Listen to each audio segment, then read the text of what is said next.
திருப்பலி முன்னுரை. இறையேசுவில் பிரியமுள்ள சகோதர சகோதரிகளே, உங்கள் அனைவரையும் புனித சூசையப்பர் திருவழிபாட்டு பணிக்குழு சார்பாக அன்பின் வாழ்த்துக்களும் வணக்கமும். இன்று ஆண்டின் பொதுக்காலம் 21ஆம் ஞாயிறு இடுக்கமான வாயில் வழியே நுழைய நம்மை அழைக்கிறது.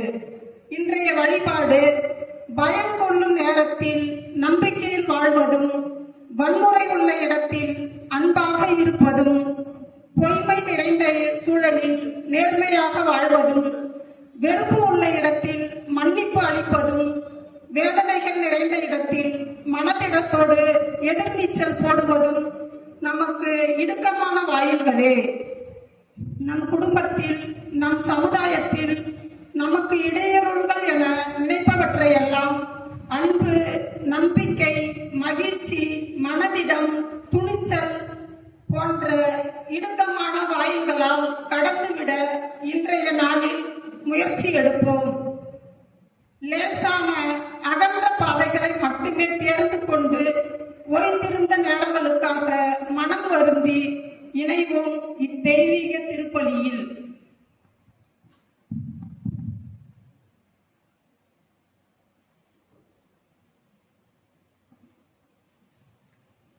தந்தை, மகன், தூய ஆவியாரின் பெயராலே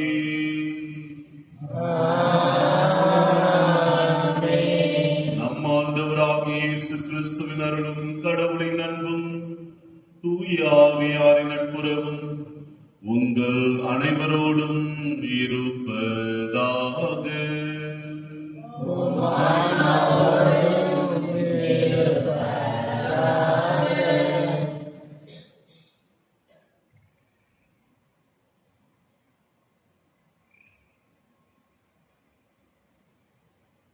அன்புமிக்க சகோதர சகோதரிகளே, நம் திருமுழுக்கு நினைவாக நம் மீது தெளிக்கப்படும் தமது படைப்பாகிய இத்தண்ணீரை புனிதப்படுத்தி அருளுமாறு நம் கடவுளாகிய ஆண்டவரை கெஞ்சி மன்றாடுவோமாக. அவரே நமக்கு உதவி அளித்து நாம் பெற்றுக்கொண்ட தூய ஆவிக்கு உண்மை உள்ளவர்களாய் நிலைத்திருக்க அருள்வாராக. என்றென்றும் உள்ள எல்லாம் உள்ள இறைவா, வாழ்வின் ஊற்றும் தூய்மையின் தொடக்கமான தண்ணீரின் வழியாக மக்கள் புனிதம் அடைந்து நிலைவாழ்வின் கொடையை பெற வேண்டும் என்று திருவுளமானீர். இத்தண்ணீரை புனிதப்படுத்தி அருள உம்மை வேண்டுகின்றோம்.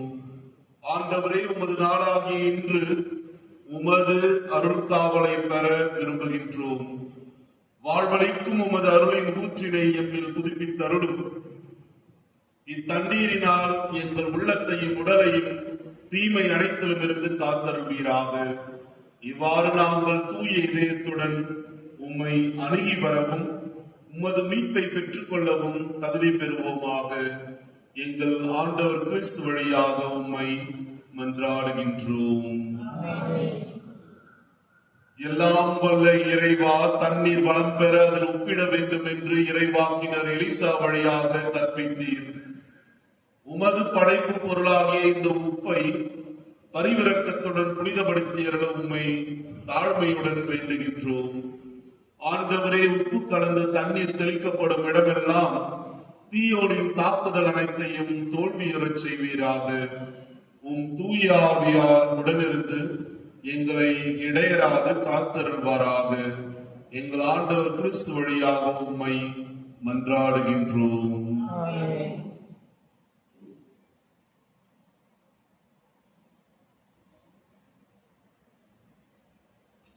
ஈசோ புள்ளினாய் என்னை தெரிந்தே, ஆண்டவரே நான் தூய்மையாவே, நீரே எம்மை கழுவ நானும் ஒரு பணிதனிலும் வெண்மையாவே.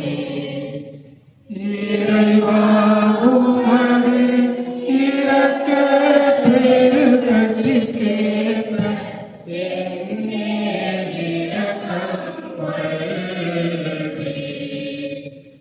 யாவும் சுடரும் தூய ஆவியும் துதியும் புகழும் ஒன்றாய் பெருக, ஆதியில் இருந்தது போல என்றும் என்றும் நித்தியமாக. ஆமென்.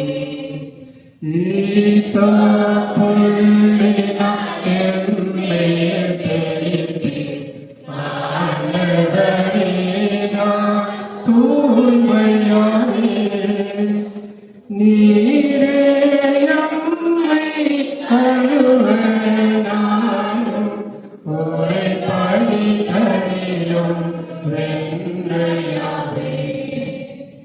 இறைவா உமது இரக்கப் பெருக்கத்திற்கேற்ப என் மேல் இரக்கம் கொள்வீர். பிதாவும் சுதனும் தூய ஆவியும் துதியும் புகழும் ஒன்றாய் பெருக, ஆதியில் இருந்தது போல என்றும் என்றும் நித்தியமாக. ஆமென். எல்லாம் வல்ல இறைவன் நம் பாவங்களிலிருந்து நம்மை தூய்மைப்படுத்துவாராக. இந்த நற்கருணை கொண்டாட்டத்தின் வழியாக அவர் தம்முடைய ஆட்சியின் விருந்தில் பங்கு கொள்ள நம்மை தகுதி பெற செய்வாராக. உன்னதங்களிலே கடவுளுக்கு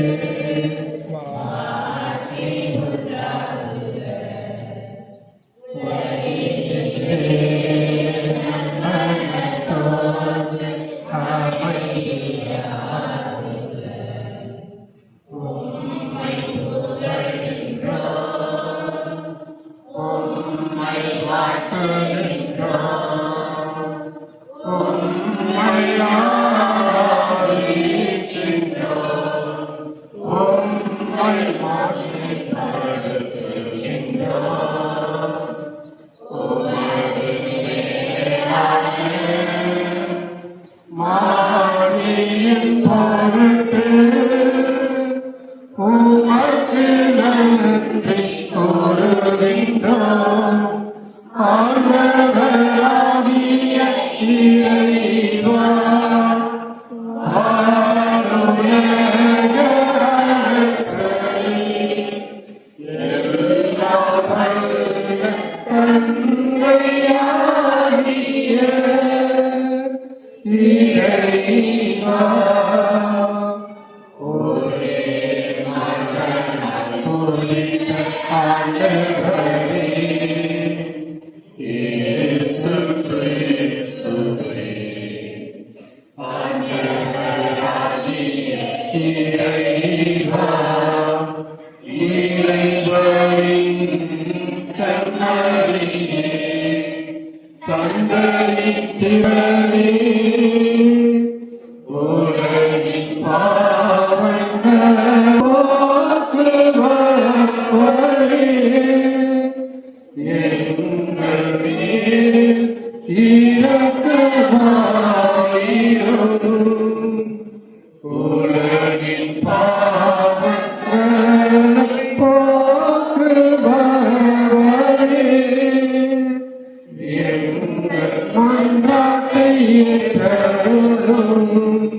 தந்தையின் வலப்பக்கம் வீற்றிருப்பவர் எங்கள் மேல் இரக்கமாயிரும். ஏனெனில் இயேசு கிறிஸ்துவே நீர் ஒருவரே தூயவர், நீர் ஒருவரே ஆண்டவர், நீர் ஒருவரே உன்னதர். தூய ஆவியாரோடு தந்தையாகிய இறைவனின் மாட்சியில் இருப்பவர் நீரே.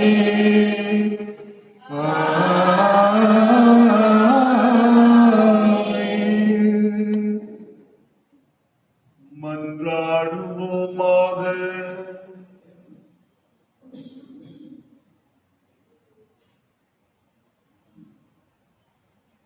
நம்பிக்கையாளர்களின் உள்ளங்களை ஒன்றிணைப்பவரான இறைவா,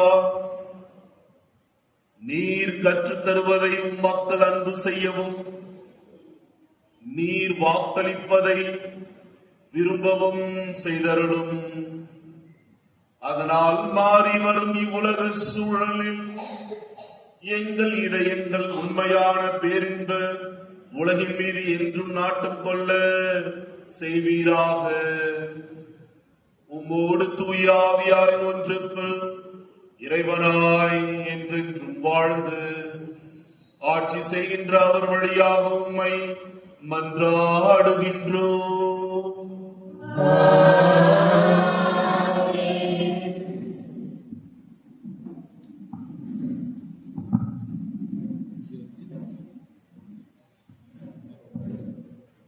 முதல் வாசக முன்னுரை. பாபிலோனாவில் அடிமைப்பட்டு கிடந்த இஸ்ரேல் மக்களுக்கு புதிய வாழ்வை வாக்களிக்கும் இறைவன் தன் புதிய செயலால் புறவினத்தாரும் பயன்பெறுவார் எனவும், புறவினத்தாரும் சிதறுண்டு கிடப்போரும் ஒன்று சேர்க்கப்படுவார் எனவும், அவர்கள் நடுவிலும் இறைவனின் மாட்சியை வெளிப்படும் எனவும் ஏசையா இறைவாக்கினர் வழியாக அவர்களுக்கு அறிவிக்கின்றனர். கவனமுடன் செவிமடுப்போம்.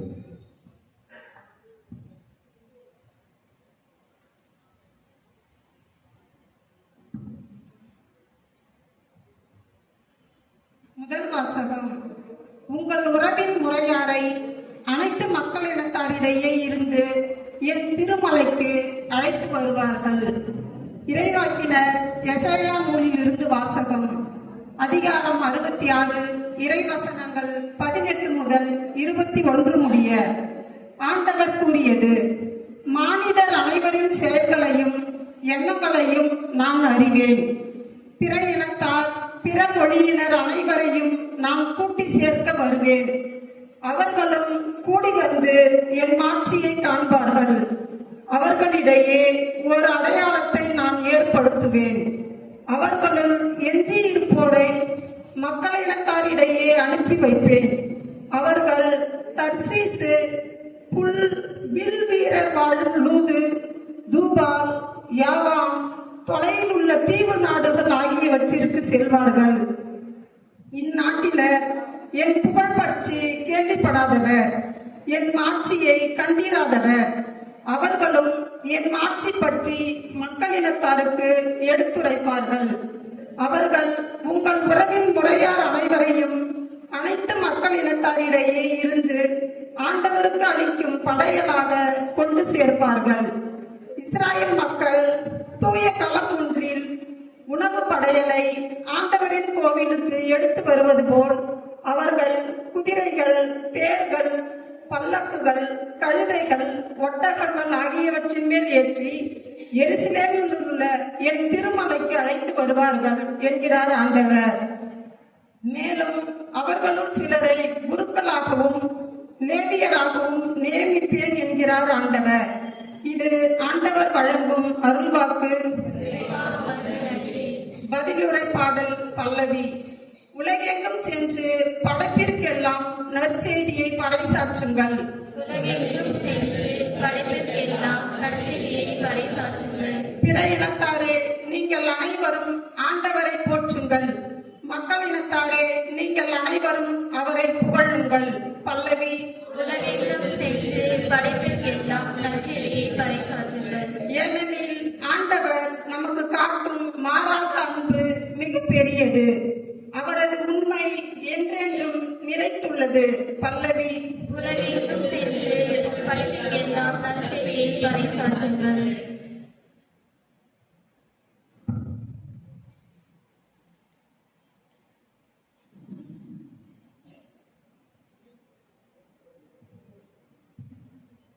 இரண்டாம் வாசக முன்னுரை. ஒரு தந்தை தன் பிள்ளையை கண்டித்து திருத்துவது அவர் தன் பிள்ளையின் மேல் கொண்டுள்ள அன்பையும் அக்கறையும் காட்டுகிறது. கண்டித்து திருத்தப்படுதல் துன்பமாக தெரிந்தாலும் அத்துன்பத்தின் வாயிலாகவே குழந்தை நன்னடக்கத்தை கற்கின்றது. அதுபோல நம் வாழ்வில் வரும் துன்பங்கள் இறைவன் நமக்கு அளிக்கும் நற்பயிற்சிகள் என உணர்ந்து கொள்ள அழைப்பு விடுக்கின்றது. இன்றைய இரண்டாம் வாசகம் கவனமுடன் செவிமடுப்போம்.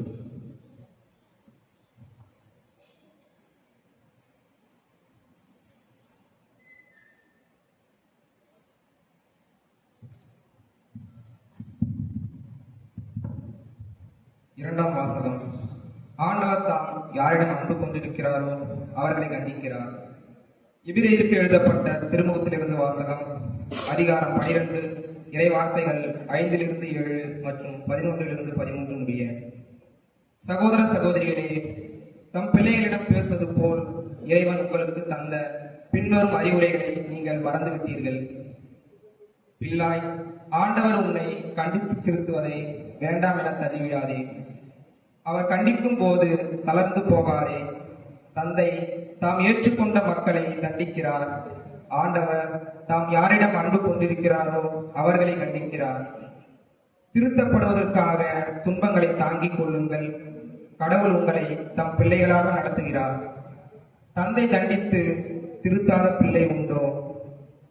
இவ்வாறு திருத்தப்படுவது இப்போது மகிழ்ச்சிக்குரியதாயிராமல் துயரத்துக்குரியதாகவே தோன்றும். ஆனால் பின்னர் இவ்வாறு பயிற்சி பெற்றவர்கள் அமைதியையும் நேர்மையான வாழ்வையும் பயனாக பெறுவர். எனவே தளர்ந்து போன கைகளை திடப்படுத்துங்கள். தள்ளாடும் முழங்கால்களை உறுதிப்படுத்துங்கள். நீங்கள் நேர்மையான பாதையில் நடந்து செல்லுங்கள். அப்போதுதான் ஊனமாய் போன கால்முட்டு பிசகாமல் குணமடையும். இது ஆண்டவர் வழங்கும் அருள்வாக்கு. Hallelujah.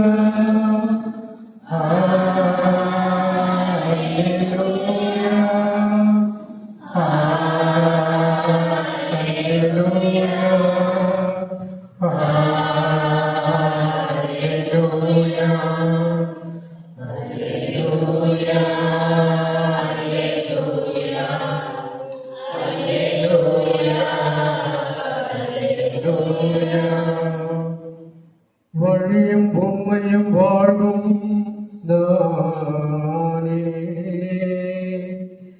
என் வழியாயன்றி எவரும் தந்தையிடம் வருவதில்லை. அல்லேலூயா.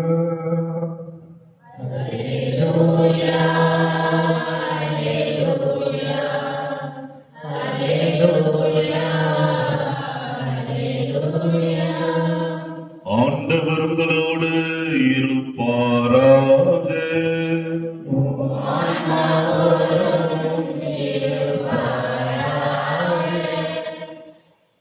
புனித லூக்கா எழுதிய தூய நற்செய்தியிலிருந்து வாசகம்.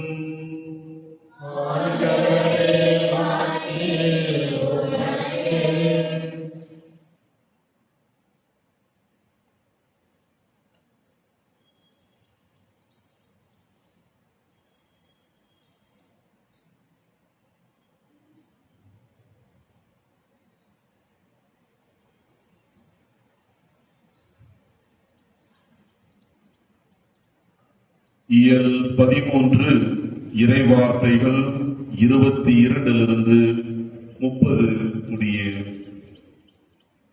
அக்காலத்தில் இயேசு நகர்கள் ஊர்கள் தோறும் கற்பித்துக் கொண்டு எருசலேம் நோக்கி பயணம் செய்தார். அப்பொழுது ஒருவர் அவரிடம், ஆண்டவரே, மீட்பு பெறுவோர் சிலர் மட்டும்தானா என்று கேட்டார். அதற்கு அவர் அவர்களிடம் கூறியது, இடுக்கமான வாயில் வழியாக நுழைய வருந்தி முயலுங்கள். ஏனெனில் பலர் உள்ளே செல்ல முயன்றும் இயலாமற் போகும். வீட்டு உரிமையாளரோ எழுந்து கதவை திறந்துவிடும் என்று கேட்பீர்கள். அவரோ, நீங்கள் எங்கிருந்து வந்தவர்கள் என எனக்கு தெரியாது என பதில் கூறுவார். அப்பொழுது நீங்கள், நாங்கள் உம்மோடு உணவு உண்டோம், குடித்தோம், நீர் எங்கள் வீதிகளில் கற்பித்தீரே என்று சொல்வார்கள். ஆனாலும் அவர், நீங்கள் எவ்விடத்தாரோ எனக்கு தெரியாது, தீங்கு செய்வோரே, அனைவரும் என்னை விட்டு அகன்று போங்கள் என உங்களிடம் சொல்வார். ஆபிரகாம், ஈசாக்கும் யாக்கோபும் இறைவாக்கினர் யாவரும் இறையாட்சிக்கு உட்பட்டிருப்பதையும் நீங்கள் புறம்பே தள்ளப்பட்டிருப்பதையும் பார்க்கும்போது அழுது அங்கலாய்ப்பீர்கள். இறையாட்சியின் போது கிழக்கிலும் மேற்கிலும் வடக்கிலும் தெற்கிலும் இருந்து மக்கள் வந்து பந்தியில் அமர்வார்கள். ஆம், கடைசியானோர் முதன்மையானோர் கடைசி ஆவர்.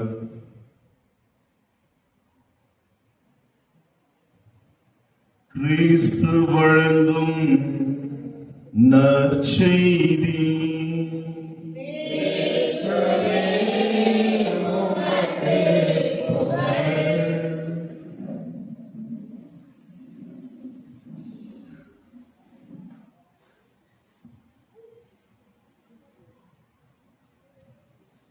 புனித அகஸ்டின் இவ்வாறு கூறுவார், இறையாட்சியில் இல்லாதவர்கள் நிறைய பேர் திரு அவையில் இருக்கிறார்கள்.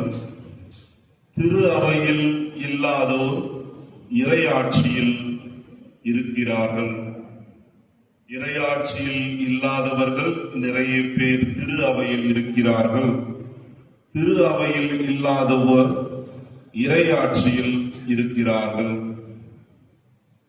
கிறிஸ்துவில் பிரியமான சகோதரர்களே, சகோதரிகளே, இன்றைய வாசகங்கள் நமக்கு வாழ்வின் உண்மையை, வாழ்வின் விழுமியங்களை, வாழ்வின் யதார்த்தங்களை நமக்கு எடுத்து கூறுகின்றது.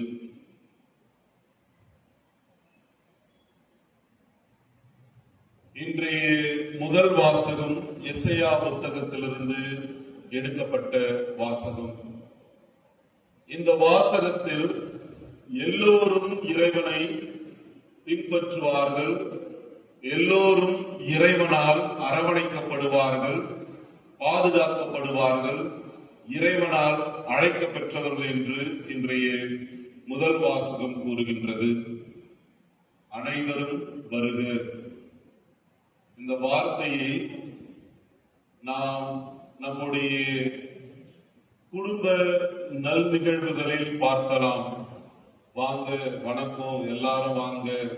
இந்த கல்யாணத்துல சரி அல்லது காதுகுத்தா இருந்தாலும் சரி, நல்ல ஒரு நிகழ்வுகளில் வரவேற்பதற்கு வாசலில் இருந்து நாம் உறவினர்களை, குடும்ப உறுப்பினர்களை, தெரிந்தவர்களை, கிராமத்து மக்களை, நண்பர்களை நாம் வரவேற்போம். அதே போன்ற ஒரு வரவேற்பு தான் இறைவன் தன்னுடைய மக்கள் அனைவருக்கும் தருகின்றார். அதாவது ஒரு குறிப்பிட்ட இன மக்களுக்கு மட்டுமல்ல, இஸ்ராயல் மக்களுக்கு மட்டுமல்ல, மாறாக எல்லா மக்களுக்கும் இறைவன் அழைக்கின்றார். அனைவரும் வருக, அவருடைய இறைப்பணியை செய்ய வேண்டும் என்று இறைவன் ஒவ்வொருவரையும் அழைக்கின்றார். இன்றைய முதல் வாசகத்தில் பாபிலோனின் ஆட்சியில் அடிமையாக இருந்த இஸ்ராயல் மக்களுக்கு விடுதலை கிடைத்த பிறகு அவர்கள் தங்களுடைய சொந்த நாட்டிற்கு வருகின்றார்கள். அவர்கள் வருகின்ற பொழுது அவர்கள் மனதில் இருந்தது ஒன்று, நாம் இறைவனால் தேர்ந்தெடுக்கப்பட்ட மக்கள். ஆகவே நாம் நம்முடைய எருசலேமில் மீண்டும் ஒரு மாபெரும் ஆலயத்தை கட்டி எழுப்புவோம் என்று. ஆனால் இறைவனுடைய பார்வையில், இறைவனுடைய திட்டத்தில் சற்று வேறு. அவர் சொன்னது, இறைவன் சொன்னது, எல்லா மக்களையும் நான் வரவேற்கின்றேன். ஒரு இனத்தரை மட்டுமல்ல, ஒரு இனத்தவரை மட்டுமல்ல, மாறாக எல்லா மக்களையும், எல்லா இன மக்களையும் என் இறைப்பணி செய்ய நான் அவர்களை அழைக்கின்றேன் என்று இறைவன் அவர்களை அழைத்ததனுடைய நோக்கம்தான் இன்றைய முதல் வாசகத்தினுடைய கருத்து. இரண்டாம் வாசகத்தில் பார்த்தோம் என்றால், எபிரேயருக்கு எழுதிய திருமுகத்தில் கண்டிப்பை பற்றி கூறுகின்றார் ஆண்டவர். இறைவன் தான் விரும்பிய மக்களை அவர் கண்டிக்கின்றார். இறைவன் அவர் விரும்பிய மக்களை கண்டிக்கின்ற பொழுது நாம் எவ்வாறு பொறுத்துக் கொள்கின்றோம்? இறைவனை அவருக்கு மன்றாடுகின்றார். நான் விரும்பிய மக்களை நான் தண்டிக்கின்றேன், அவர்களை கண்டிக்கின்றேன். அதனுடைய அர்த்தம் அவர்களுடைய வாழ்வில் நான் துன்பம் தர வேண்டும் என்று அல்ல. நம்முடைய வாழ்வில் நாம் பல நேரங்களில் கேள்வி கேட்போம், ஏன் துன்பம் என்னுடைய வாழ்வில்? இந்த கேள்வியை கேட்காத மனிதர்களே கிடையாது. என்னுடைய வாழ்வில் ஏன் இந்த துன்பம்? நான் ஏன் இவ்வாறு துன்பப்பட்டு கஷ்டப்பட்டு என்னுடைய வாழ்வில் இவ்வாறு வாழ்ந்து கொண்டிருக்கின்றேன் என்று பல நபர்கள் இந்த கேள்வியை எழுப்புவார்கள். பதில் கிடைச்சதா? கிடைக்காது. அதான் துன்பத்தோடைய ஒரு மாபெரும் ஒரு அழகு. கேள்விதான் கேட்க முடியும், ஏன் எனக்கு இவ்வளவு துன்பம்? நல்லா இருந்த உடனே உடம்பு சரியில்லை, நல்லா வேலைக்கு போயிட்டு இருந்த இனிமேல் வேலை வாய்ப்பு எனக்கு கிடைக்கல, ஏன் இந்த துன்பம் என்று கேள்விதான் கேட்க முடியும். ஆனால் நாம் அதற்கான முயற்சிகளை செய்கின்ற பொழுது, அந்த துன்பத்திலிருந்து நாம் விடுபடுவதற்கு முயற்சிகளை செய்கின்ற பொழுது, இந்த துன்பம் வந்தால் இவ்வாறு நாம் நம்முடைய வாழ்வில் சமாளித்துக் கொள்ளலாம், சவாலை சந்திக்கலாம் என்று நமக்கு பல எடுத்துக்காட்டுகளை, நாம் அந்த துன்பத்தை சமாளிக்கின்ற பொழுது நமக்கு ஒரு எடுத்துக்காட்டுகள், பல காரணங்கள் நமக்கு கிடைக்கும். ஆனால் அன்பார்ந்தவர்களே, வாழ்வில் துன்பங்களை சந்திக்காத மனிதர்கள் யாரும் இல்லை. இன்பம் மட்டும் இருந்ததுன்னா வாழ்க்கை ரொம்ப போர் அடிச்சு. இன்பம் மட்டும் இருந்ததுன்னா வாழ்க்கை ரொம்ப ரொம்ப போர் அடிச்சு. வாழ்க்கை ஒரு நேர்கோட்டோடு சென்றது என்றால் அதற்கு அர்த்தமே அல்ல. வாழ்வில ஒரு மேடு ஒரு பள்ளம், ஒரு மேடு ஒரு பள்ளம், இதை கடந்து செல்கின்ற பொழுது வாழ்க்கை சுவாரஸ்யமாக இருக்கும். உதாரணம், இசிஜி நிறைய பேர் எடுத்திருக்கலாம். இசிஜி மேல கீழே இப்படி போயிட்டு இருந்தாலும் உயிரோடு இருக்கிறோம். சமமா போச்சுன்னா ஓகையா முடிஞ்சது. அதனால வாழ்க்கையிலையும் சரி, மேலும் கீழும் மேலும் கீழும் செல்கின்ற பொழுது, துன்பங்கள் வருகின்ற பொழுது மனம் நொந்து கொள்ளாமல் அந்த துன்பத்தை நாம் எவ்வாறு சமாளிக்கலாம்? ஒருவேளை துன்பங்கள் வருகின்ற பொழுது நாம் கேட்கின்ற முதல் கேள்வி, ஏன் கடவுள் எனக்கு இந்த துன்பத்தை கொடுத்தார்? அல்லது ஒருவேளை நாம் நினைத்துக் கொள்ளலாம், நான் எப்பயோ பாவம் செஞ்சிருப்பேன், அதனால இந்த துன்பத்தை அனுபவிச்சுட்டு இருக்கிறேன். அல்லது நாம் நினைப்போம், பிறர் நமக்கு இந்த துன்பத்தை தருகின்றார்கள் என்று. ஆனால் இயேசு கடவுள் கூறுகின்றார், துன்பத்தை நான் தருகின்ற பொழுது நான் உங்களை செலுத்துகின்றேன், உங்களை நான் உருவாக்குகின்றேன், உங்களை நான் மீண்டும் படைக்கின்றேன் என்று இன்றைய இரண்டாம் வாசகம் நமக்கு வலியுறுத்துகின்றது. ஆகவே நமக்கு துன்பங்கள் ஏற்படுகின்ற பொழுது நாம் செதுக்கப்படுகின்றோம், மீண்டும் உருவாக்கப்படுகின்றோம், இறைவனுடைய பிள்ளைகளாக நாம் உருவாக்குகின்றோம் என்பதை நாம் நினைத்து பார்க்க வேண்டும். அழகான வார்த்தையில் இன்றைய இரண்டாம் வாசகம் கூறுகின்றது, இறைவன் அன்பு செய்கின்றவர்களை மட்டும்தான் இறைவன் கண்டிப்பார். இறைவன் உங்களை அன்பு செய்கின்றார் என்றால் அவர் உங்களை கண்டிப்பார். கண்டிக்காமலாம் போக மாட்டார். நல்ல அப்பா அம்மாவா இருந்தோம்னா பிள்ளைகளை கேட்கிறாங்களோ இல்லையோ தொடர்ந்து நல்ல செயல்களை நல்ல கருத்துக்களை விதைத்துக் கொண்டே இருங்கள். ஒரு நாள் அவர்களுடைய வாழ்வு மாறும். ஒரு நாள் அவர்களுடைய வாழ்வில் அவர்கள் தங்களுடைய தவறுகளை உணர்ந்து அவர்களுடைய வாழ்வானது ஒரு நல்ல ஒரு உருவாக்கமான வாழ்வாக மாறும் என்று இன்று 2ஆம் வாசகம் கூறுகின்றது. நற்செய்தி வாசகத்தில் ஆண்டவரே மீட்பு பெறுவோர் சிலர் மட்டும்தானா? என்ன ஒரு கேள்வி! எங்களுக்கு ஒரு சிறப்பு சலுகை இருக்கிறதா? மீட்படைவதற்கு ஏதேனும் சிறப்பு சலுகை உண்டா என்று ஒருவர் கேட்கின்றார். எல்லோருக்கும் சிறப்பு சலுகை இருந்தால் சந்தோஷம்தான். ஆனால் இயேசு சிறப்பு சலுகை தரவே இல்லை. அவர் உங்களை எனக்கு தெரியவே தெரியாதுதான் சொல்றார். அவர்கள் மீண்டும் சொல்கின்றார்கள், உன்னோடு நாங்கள் பேசினோம், உண்டோம், குடித்தோம், உறவாடினோம். அப்படியே இயேசு சொல்றாரு, இதனால உங்களுக்கு எந்த ஒரு சிறப்பு சலுகையும் கிடையாது. அவர் கூறுவது, இடுக்கண் வாயில் நுழைகின்றவர்களுக்கு அவர் மீட்பு உண்டு என்று கூறுகின்றார். இடுக்கண் வாயில் எதை நாம் கூறலாம்? அந்த உருவகம் என்ன கூறுகின்றது?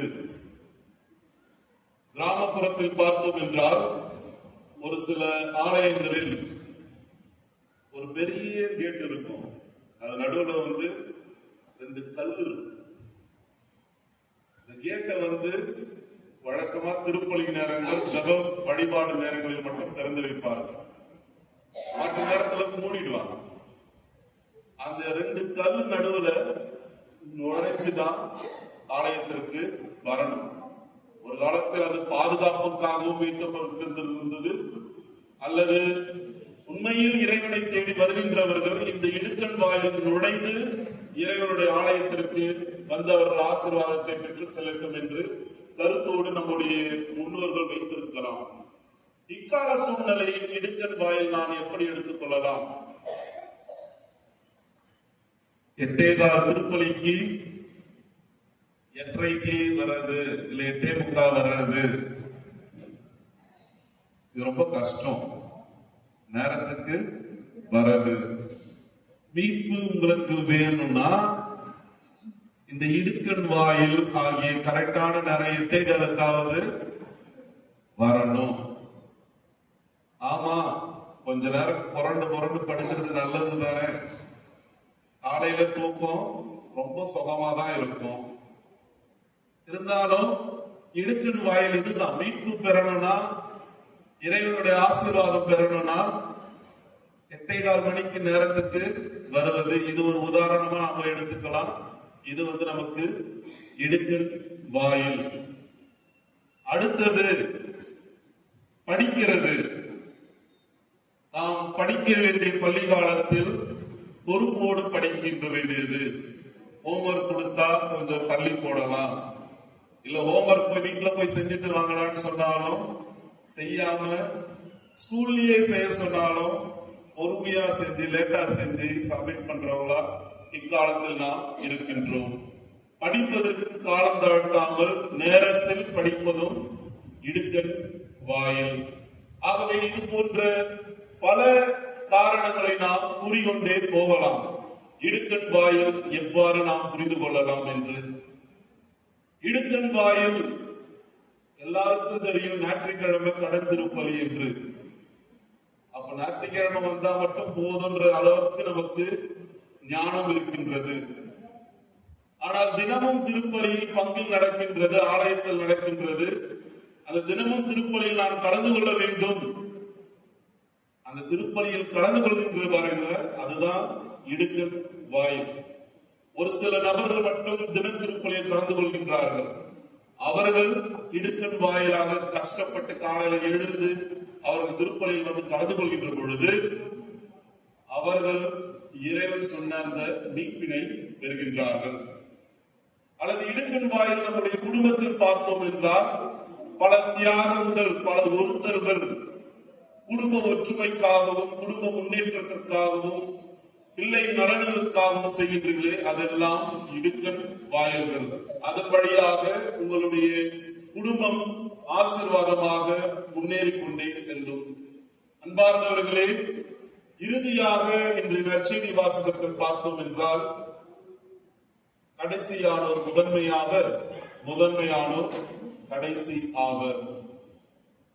முதன்மையானோர் உலக பார்வையில் யார் முதன்மையானவர்கள், அல்லது நம்முடைய பார்வையில் யார் முதன்மையானவர்கள்?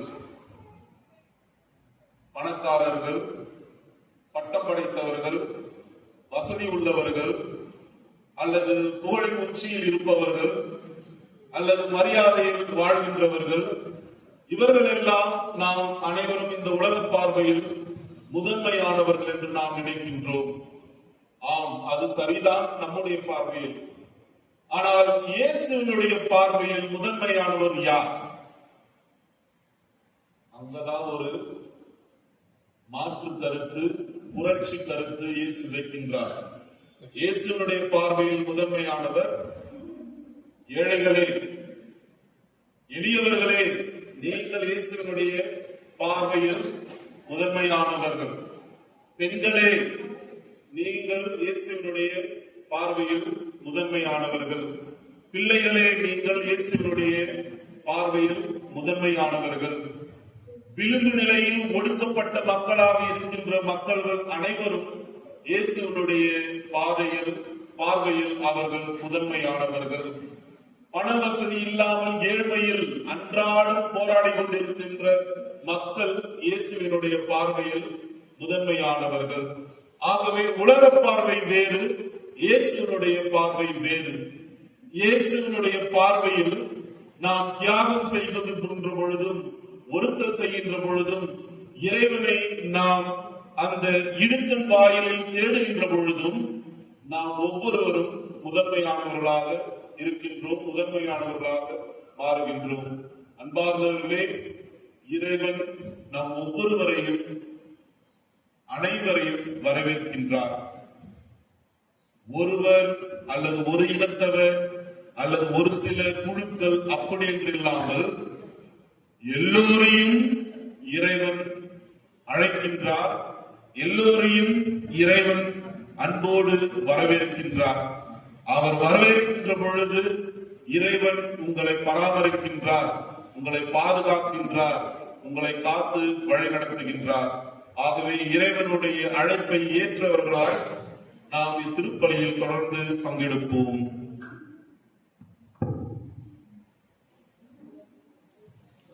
விண்ணையும் மண்ணையும் படைத்தவரா, கடவுள் இருக்கின்றார். தன்னகை தூய ஆவியார் ஒன்றாய் வாழ்வதை நம்புகிறேன். தூய ஆவியின் வல்லமை இறைமகன் நமக்காய் வருவார்.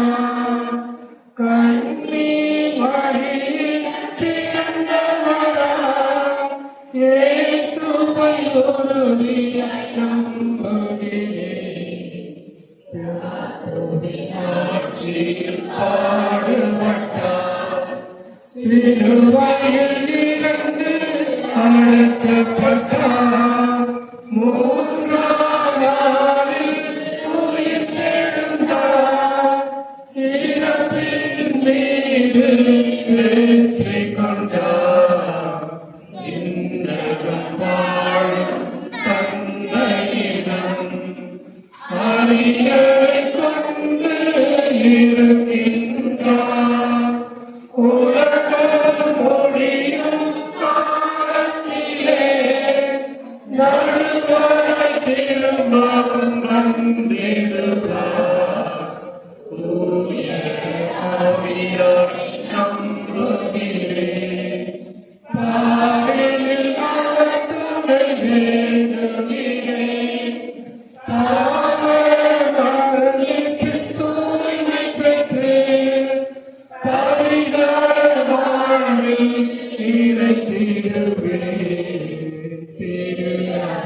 உரைப்பதை நம்புகிறேன். புனிதர்கள் உறவை நம்புகிறேன்.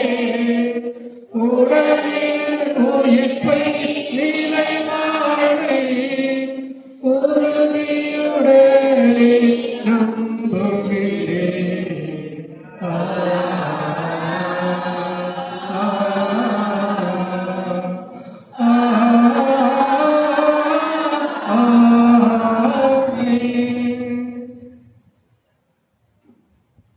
அழைக்கின்ற இறைவன் நம் ஒவ்வொருவரையும் அவருடைய இறைப்பணிக்காக அழைக்கின்றார்.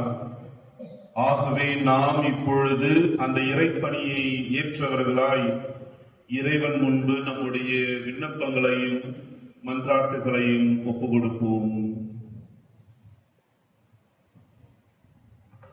அன்பின் இறைவா, எம் திரு அவை அனைத்து மக்களுக்கும் அருள் ஒழுகும் அருட்கருவிகளாக துவங்கவும், குறுகிய மனப்பான்மைகளை விடுவித்து நிலையான நிறைவாழ்வுக்கு எங்களை அழைத்துச் செல்லும் கருவியாக மாற்ற இறைவா உம்மை மன்றாடுகின்றோம். கருணையின் இறைவா, பல்வேறு சபைகளாக பிரிந்து கிடக்கும் கிறிஸ்துவ நம்பிக்கை வெறும் மனித பாரம்பரியங்களாகவும் கோட்பாடுகளாகவும் பிரிந்து நிற்கும் நிலை நீங்கி இறை அன்பிலும் பிறர் அன்பிலும் ஒன்றிணைய இறைவா உம்மை மன்றாடுகிறோம்.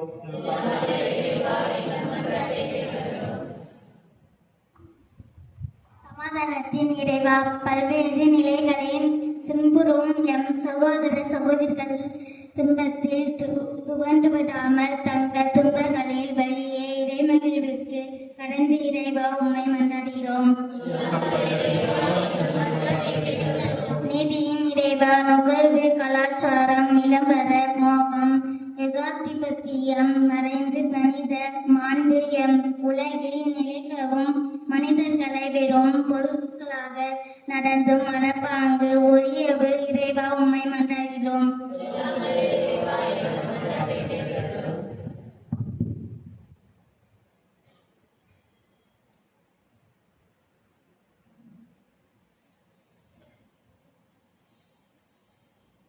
அன்பான இறைவா,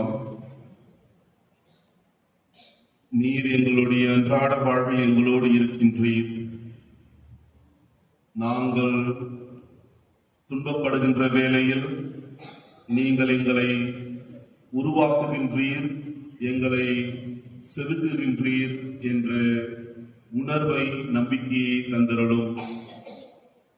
மேலும் எங்களுடைய வாழ்வில் இடுக்கண் வாயில்கள் வழியாக மீட்பு பெறுவோம் என்று அறிவித்த இறைவா, இடுக்கண் வாயில் எங்களுக்கு கடினமாக இருந்தாலும் நீர் எங்களோடு இருந்து அந்த இடுக்கண் வாயிலை கடந்து செல்வதற்கான எல்லா வரங்களையும் தாரும். எவ்வாறு இஸ்ராயல் மக்களை அந்த செந்நீர் கடலை கடந்து அவர்கள் எவ்வாறு மீட்பினை பெற்றார்களோ அதை போன்று எங்கள் வாழ்வில் வருகின்ற துன்பத் துயரங்கள், கஷ்டங்கள், இடர்பாடுகள், இந்த இடுக்கண் வாயில்களை நாங்கள் கடந்து வெற்றி பெறுவதற்கும் எங்களுக்கு உம்முடைய அருளை தாரும். எங்கள் ஜபங்கள் அனைத்திற்கும் நீர் செவிமடுத்து எங்களை நீர் தொடர்ந்து ஆசீர்வதித்தருளும். இவையெல்லாம் எங்கள் ஆண்டவராகிய கிறிஸ்து வழியாக உம்மை மன்றாடுகின்றோம். பக்கம் 155 பாடல் 240. ஏற்றுக்கொண்டாய் இறைவா, நான் இருப்பது என்னை ஏற்றுக்கொண்டாய் இறைவா. பறவையாக நான் இருந்தாய், பறந்து பாடிடுவேன். வானம் பாடியிருந்தாய், கானம்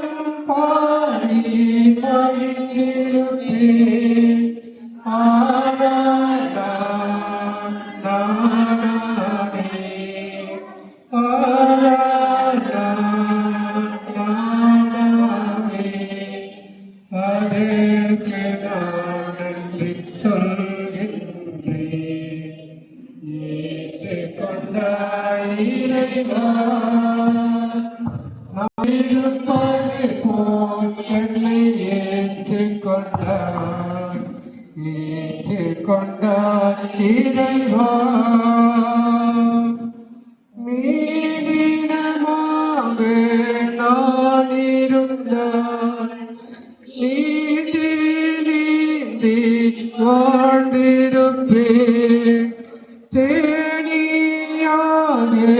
நான் இருந்தால் தேனை உண்டு மகிழ்ந்திருப்பேன். ஆனால் நானாவேன். ஆனால் நானாவேன்.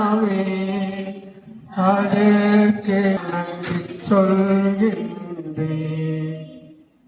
ஏற்றுக்கொண்டாய் இறைவா.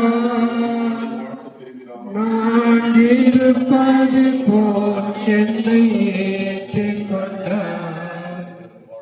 ஏற்றுக்கொண்டாய் இறைவா. பறவையாக நான் இருந்தால் பறந்து பறந்து பாடிடுவேன். வானம் பாடியாக இருந்திருந்தால் கானம் பாடி மகிழ்ந்திருப்பேன். ஆனால் நானாவேன். ஆனால் நானாவேன். அதற்கு நான் நன்றி சொல்கின்றேன். ஏற்றுக்கொண்ட இறைவா. நான் இருப்பது போல் என்னை ஏற்றுக்கொண்டார். ஏற்றுக்கொண்டார் இறைவா. நீனிடமாக நான் இருந்தால் நீந்தி நீந்தி வாழ்ந்திருப்பேன். தேனியாக நான் இருந்தால் தேனை உண்டு மகிழ்ந்திருப்பேன். ஆனால் நானாவேன். ஆனால் நானாவேன். அதற்கு நான் நன்றி சொல்கின்றேன்.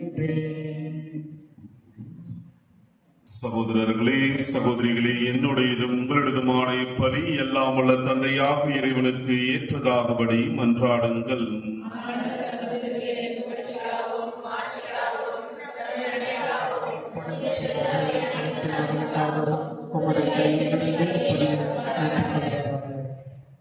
ஆண்டவரே, ஒருமுறை ஒப்பு கொடுக்கப்பட்ட ஒரே பலியினால் உமக்கென மக்களை சொந்தமாக்கிக் கொண்டீரே.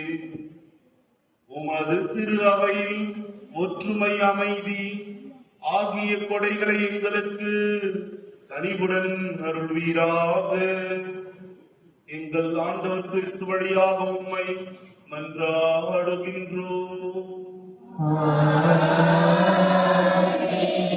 ஆண்டவர் உங்களோடு இருப்பாராக.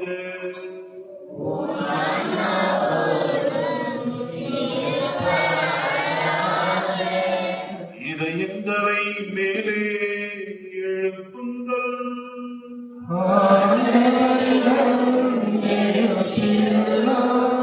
நம் இறைவனாகிய ஆண்டவருக்கு நன்றி கூறுவோம்.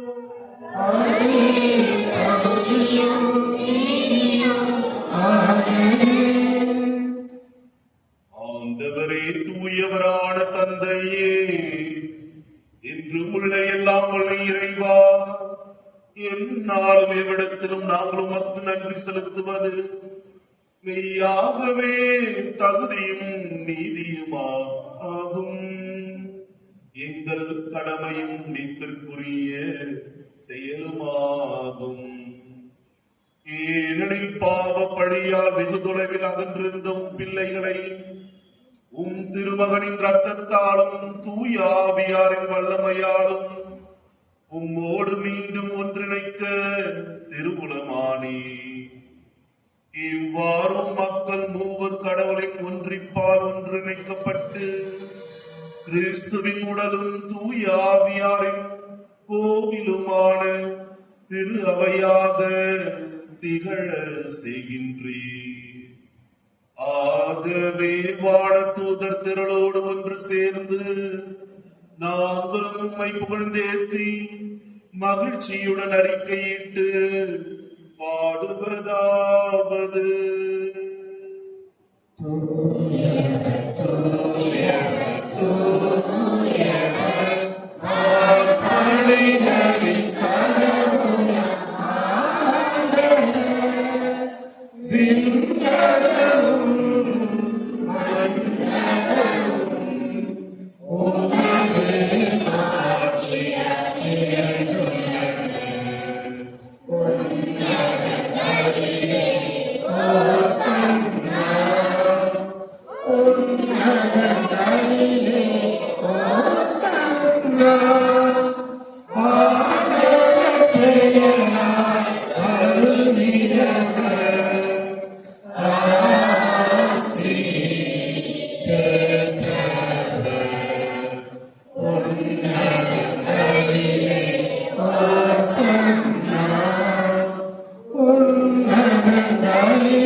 ஆண்டவரே, நீர் மெய்யாகவே தூயவர், தூய்மை அனைத்திற்கும் ஊற்று. ஆகவே உம்முடைய ஆவியை பொழிந்து இக்காணிக்கைகளை தூய்மைப்படுத்த உம்மை வேண்டுகின்றோம். இவ்வாறு எங்கள் ஆண்டவர் இயேசு கிறிஸ்துவின் உடலும் இரத்தமுமாக எங்களுக்கு இவை மாறுபனவாக. அவர் பாடுபட உலகம் கனிந்து தம்மை கையளித்த போது அப்பத்தை எடுத்து நன்றி செலுத்தி அதை பிட்டு தம் சீடர்களுக்கு அளித்து கூறியதாவது: அனைவரும் இதிலிருந்து பெற்று உண்ணுங்கள், ஏனெனில் இது உங்களுக்காக கையளிக்கப்படும் என் உடல்.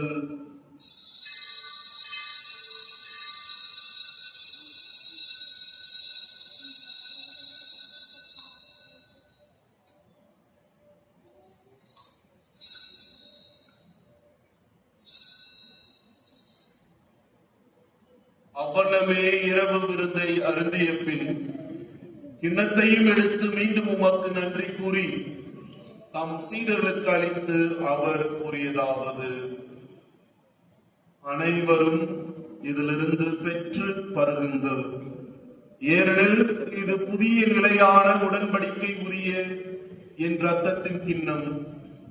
இது பாவ மன்னிப்புக்கென்று உங்களுக்காகவும் பலருக்காகவும் சிந்தப்படும். இதை என் நினைவாக செய்யுங்கள்.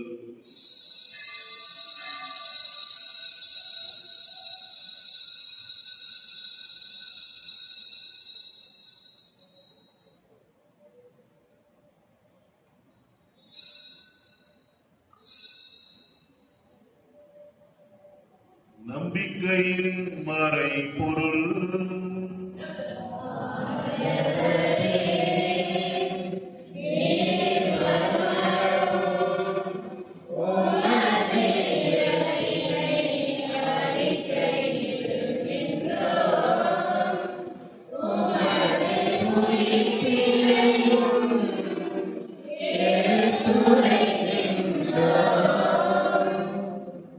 ஆகவே ஆண்டவரே, நாங்கள் கிறிஸ்துவின் இறப்பினையும் உயிர்ப்பினையும் நினைவு கூர்ந்து வாழ்வதரும் அப்பத்தையும் மீட்பளிக்கும் கிண்ணத்தையும் உமக்கு ஒப்புக் கொடுக்கின்றோம்.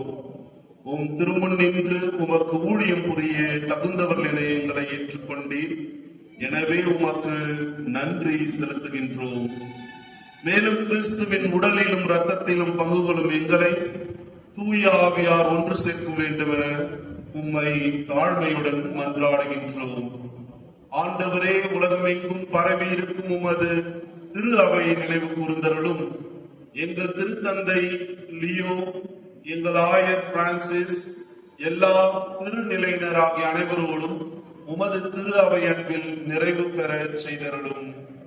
மேலும் உயிர்த்தெழும் எதிர்நோக்குடன் துயில் கொள்ளும் எங்கள் சகோதரர் சகோதரிகளையும் இறந்தோர் அனைவரையும் இரக்கத்துடன் நினைவு கூர்ந்து உமது திருமுக ஒளியினுள் ஏற்றருளும். எங்கள் அனைவர் மீதும் இரக்கமாயிரும். கடவுளின் கன்னித்தாயான புனித மரியா, அவருடைய கணவரான புனித யோசேப்பு, புனித திருத்தூதர்கள், இவ்வுலகில் உமக்கு உகந்தவராயிருந்தோராகிய புனிதர் அனைவருடனும் நாங்கள் நிலைவாழ்வில் பங்கு கொள்ளும் தகுதி பெற்று உம் திருமகன் இயேசு கிறிஸ்து வழியாக உம்மை புகழ்ந்தேத்து வரமருள உம்மை மன்றாடுகின்றோம்.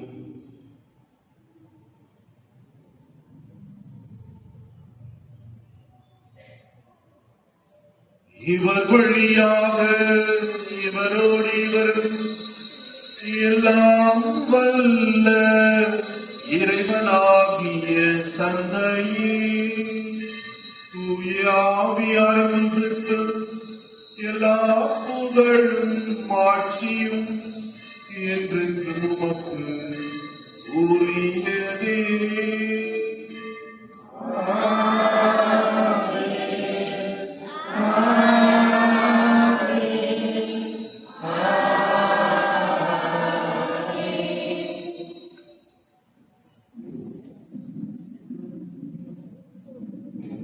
மீட்பரின் கட்டளையால் கற்பிக்கப்பட்டு இறை படிப்பினையால் பயிற்சி பெற்ற நாம் துணிந்து சொல்வோம்.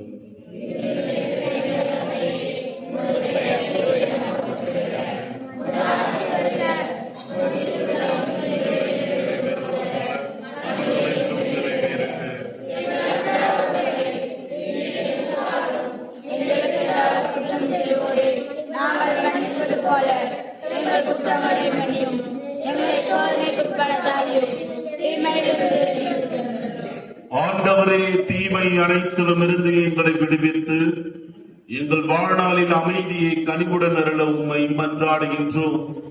உமது இரக்கத்தின் உதவியால் நாங்கள் பாவத்திலிருந்து எப்போதும் விடுதலை பெற்று யாதொரு கலக்கமும் இன்றி நலமாயிருப்போமாக. நாங்கள் எதிர்நோக்கியிருக்கும் பேரின்பத்திற்காகவும் எம் மீட்பராகிய இயேசு கிறிஸ்துவின் வருகைக்காகவும் காத்திருக்கின்றோம்.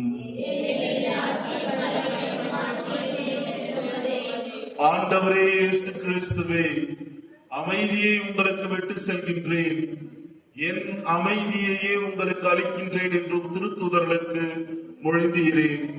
எங்களை பாராமல் உமது திரு அவையின் நம்பிக்கையை கண்ணோக்கி உமது திருவுளத்திற்கேற்ப அதற்கு அமைதியும் ஒற்றுமையும் அளித்தருள்வீராக. என்றென்றும் வாழ்ந்து ஆட்சி செய்கின்றவர் நீரே. ஆண்டவருடைய அமைதி உங்களோடு என்றும் இருப்பதாக. ஒருவருக்கொருவர் கிறிஸ்துவின் அமைதியை பகிர்ந்து கொள்வோம். உலகின் பாவங்களை போக்கும்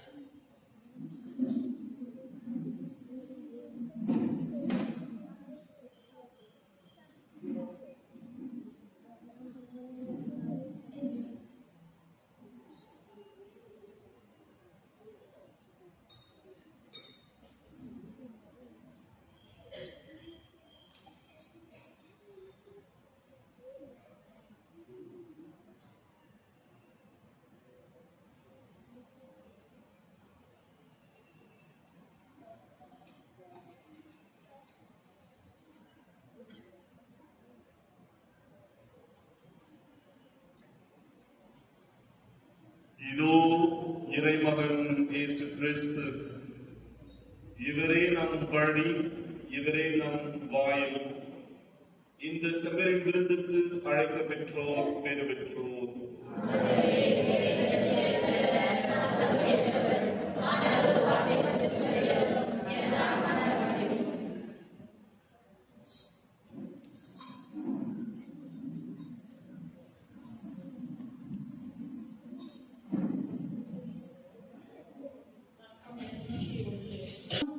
என்னை தேடி வந்த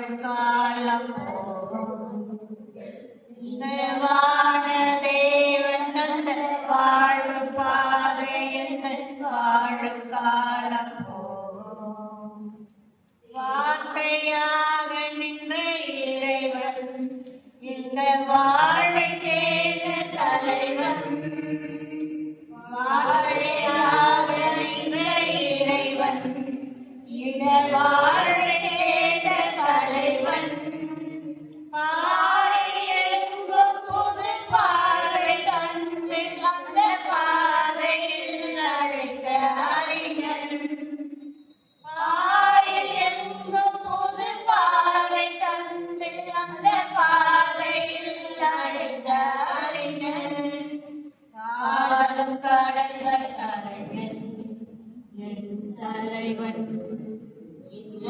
வானதேவன் தந்த வாழ்வு பாதை எந்த வாழும் காலம் இந்த வானதேவன் தந்த வாழ்வு பாதை எந்த வாழும் காலம் போதும் அடிமை அமைப்பு இன்றி ஒழிய எங்கும் மனித மாண்பு நிறைய அடிமை அமைப்பு இன்று ஒழிய எங்கும் மனித மாண்பு நிறைய புரட்சி குரல் கொடுத்து புதிய வழிவகுத்து புதுமை செய்த பெரும் புனிதன் புரட்சி குரல் கொடுத்து புதிய வழிவகுத்து புதுமை செய்த பெரும் புனிதன் வாழ்வை கடந்த இறைவன் என் தலைவன் இந்த வானதேவன் தந்த வாழ்வு பாதை எந்த வாழும் காலம் போதும் இந்த வானதேவன் தந்த வாழ்வு பாதை எந்த வாழும் காலம் போதும் வார்த்தையாகி நின்ற இறைவன் இந்த வாழ்வை தேர்ந்த தலைவன்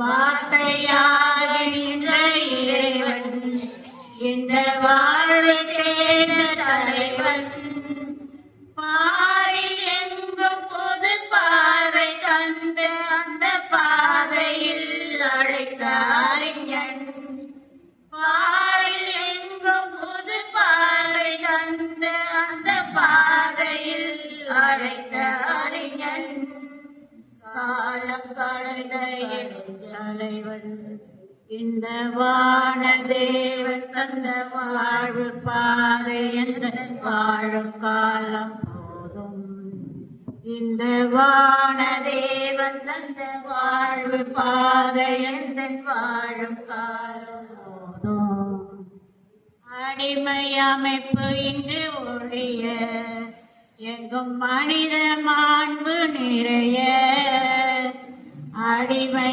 அமைப்பு இங்கு ஒழிய எங்கும் மனித மாண்பு நிறைய புரட்சி குரல் கொடுத்து புதிய வழிவகுத்து புதுமை செய்த பெரும் புனிதன் புரட்சி குரல் கொடுத்து புதிய வழிவகுத்து புதுமை செய்த பெரும் புனிதன் வாழ்வை கடந்த இறைவன் என் தலைவன் இந்த வானதேவன் தந்த வாழ்வு பாதை எந்த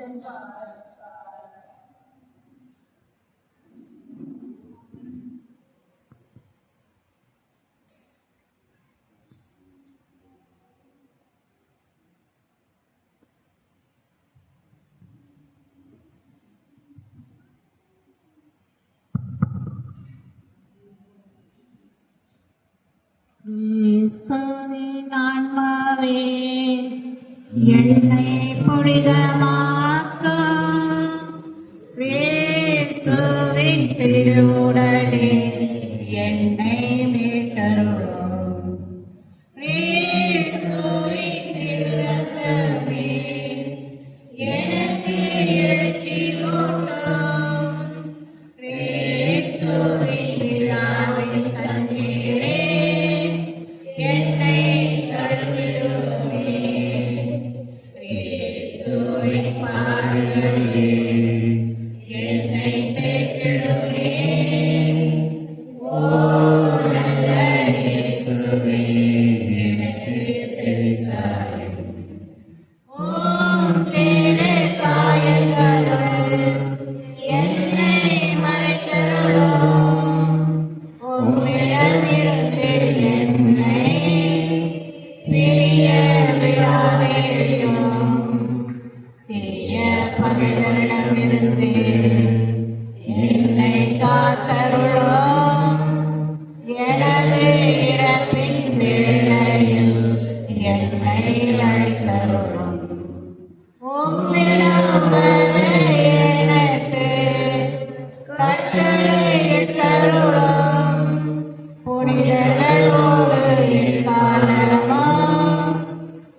மன்றாடுவோமாக.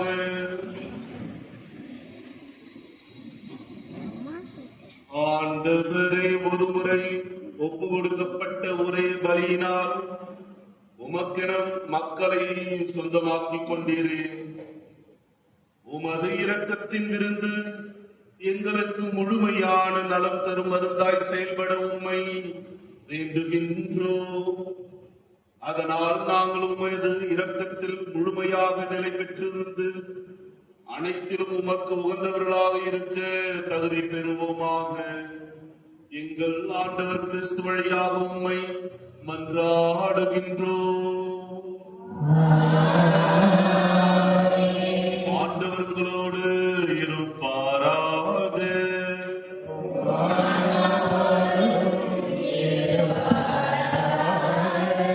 எல்லாம் வல்ல இறைவன் தந்தை, மகன், தூயாவி உங்கள் அனைவரையும் ஆசீர்வதிப்பாராக. சென்று வாருங்கள், திருப்பலி நிறைவேறிற்று.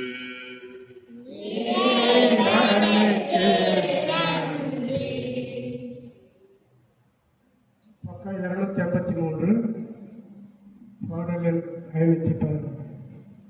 ஒரு சிறிய ஒரு விண்ணப்பம். காவலார் சூசை தந்தையின் எங்கள் காவலார் சூசை தந்தையின் மங்களங்கள் என்று சொல்லி எங்கு பாடுவார். மங்களங்கள் என்று சொல்லி எங்கு பாடுவார்.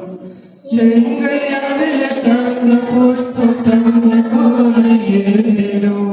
செங்கையாதில தங்க புஷ்பம் தங்க கோலை ஏறிடும். எந்த காவலார் சூசை தந்தையின் மங்களங்கள் என்று சொல்லி எங்கு பாடுவார். மங்களங்கள் என்று சொல்லி எங்கு பாடுவார்.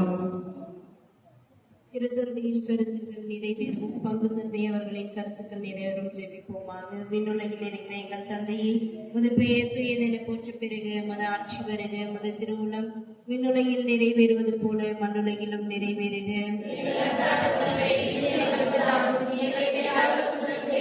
நாங்கள் மன்னிப்பது போல எங்கள் குற்றங்களை மன்னியும், எங்களை சோதனைக்குட்படுத்தாதையும் தீமையிலிருந்து விடுவித்தருளும்.